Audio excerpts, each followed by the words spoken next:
Menyebut kuliner asal Jawa bagian tengah, yang terlintas biasanya pasti makanan dengan cita rasa manis. Dari gudeg, selat Solo, sampai jajanan pasar seperti getuk.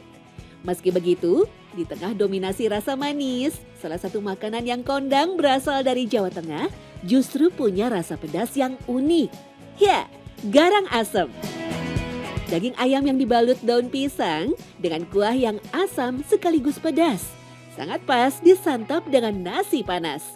Bisa dibilang, garang asem menjadi pembeda di antara kuliner khas Jawa Tengah yang lain yang memiliki cita rasa legit. Meski kini banyak ditemui di berbagai rumah makan, konon garang asem dulu tak bisa disantap oleh sembarang orang. Garang asem juga diyakini sebagai makanan bertuah yang berkhasiat bisa menyembuhkan berbagai penyakit. Benarkah demikian? Selengkapnya dalam Secret Story, mengungkap rahasia di balik cerita. Menjadi sajian populer di beberapa daerah seperti Kudus, Semarang, dan Grobogan, ada banyak versi sejarah yang menyebut asal-usul nama garang asem. Beberapa versi menyebut asal-usul garang asem sendiri terkait dengan rasa yang ditawarkan. Garang sendiri diartikan pedas dan panas. Tetapi sumber lain menyebut sebutan garang asem diambil dari asal-muasal hidangan ini, yaitu Desa Garang yang terletak di daerah Kudus. Meski begitu, Sugiharto selaku penjual garang asem punya pendapat yang berbeda. Kakek yang sudah berjualan garang asem lebih dari setengah abad ini menyebut garang asem sebenarnya adalah kuliner dari Solo. Garang asem itu jenis sayur. Sayur ya namanya garang asem, yaitu berasal dari Solo. Versinya Solo itu ojannya dibungkus pakai daun. Jadi dia pakai kuah, dia berkuah, kuah santan tapi kuahnya itu encer. Pria yang biasa dipanggil Pak Degi ini menjelaskan ada banyak sensasi rasa yang ditawarkan oleh garang asem. Legitnya daging ayam kampung berpadu dengan gurih santan kelapa yang kemudian ditambahi sensasi asam segar dari belimbing wuluh. Dengan dibungkus daun pisang, garang asem sendiri dikukus selama 1 jam sebelum siap disajikan. Garang itu kan dipanas ya. Jadi digarang itu kan panasin. Ya, dipanasin. Ya memang itu asemnya itu kan dari belimbing wuluh. Belimbing wuluh itu kan istilah Jawa itu kecut. Ya, kecut itu kalau dia jadi sayur, dia jadi seger. Jadi beda asem sama segernya belimbing wuluh itu beda. Karena dia terasa banget itunya asam kecutnya itu nendang ya. Menurut Santi Serat, pakar kuliner sekaligus chef, sensasi asam dari belimbing wuluh memang tak bisa digantikan oleh jenis asam lainnya.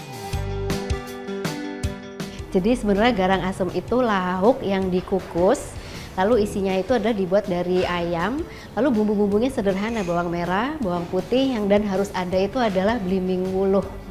Itu lalu dibungkus dengan daun pisang, dan semua itu nantinya dikukus proses masaknya. Dan itu cita rasanya adalah asem dan seger banget.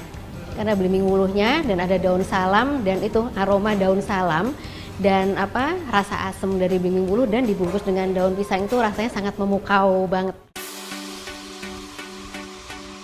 Kisah keistimewaan belimbing wuluh ini rupanya tersebut juga di dalam sejarah dan cerita turun-temurun. Konon dulunya belimbing wuluh hanya dapat tumbuh dan ditanam di lingkungan Pura Mangkunegaran, Surakarta. Jika ditanam di luar keraton, maka rasa asam segarnya pun akan berkurang. Entah benar atau tidak, sejak saat itu garang asam asli Keraton Solo menjadi sajian yang tak bisa dibuat di tempat lain. Terlebih bahannya pun juga terbuat dari ayam kampung yang dianggap sebagai bahan makanan kelas atas.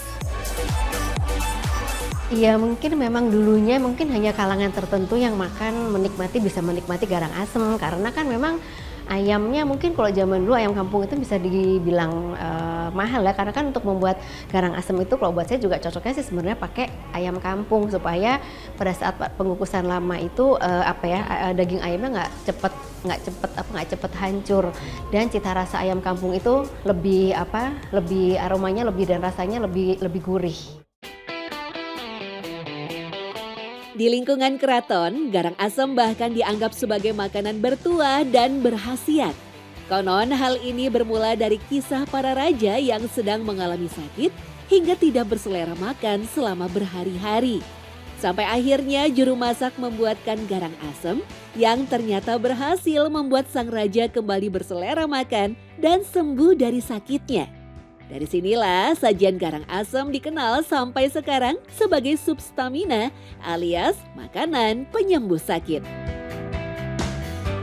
Zaman dulu tuh ada sejarah keraton. Jadi itu sebenarnya kalau garang asem itu kan menu istimewa, bukan menu spesial, bukan. Istimewa. Istimewa itu jarang ada. Karena itu dulu itu makanan raja-raja Solo. Nah itu menurut cerita orang tua kita, zaman Kasunanan Surakarta itu, raja dulu itu sakit, dia males makan, nggak mau makan-makan. Terus dia punya abdi dalam, nah dibikinin garang asem.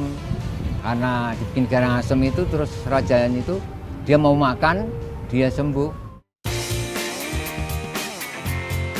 Menurut Santi Serat, hal yang masuk akal jika makanan garang asem kemudian dikaitkan sebagai makanan kesehatan. Bahan utama berupa daging ayam kampung, tinggi protein, dan dapat menghasilkan kaldu yang sehat. Selain itu ditambah dengan bahan-bahan lain seperti tomat hijau, cabai, dan belimbing wuluh, juga kaya akan vitamin C yang baik bagi kesehatan.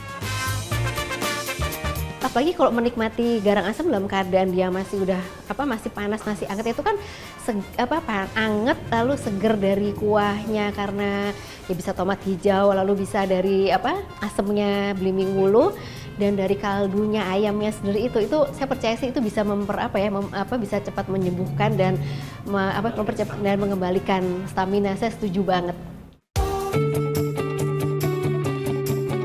Meski dulu dianggap sebagai makanan kalangan terbatas, tetapi kini garang asem sudah bisa dinikmati semua orang.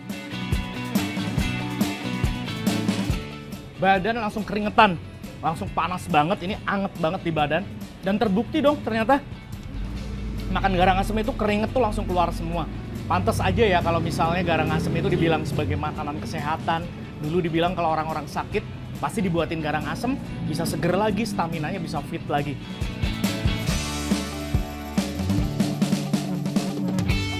Secret Story mengungkap rahasia di balik cerita.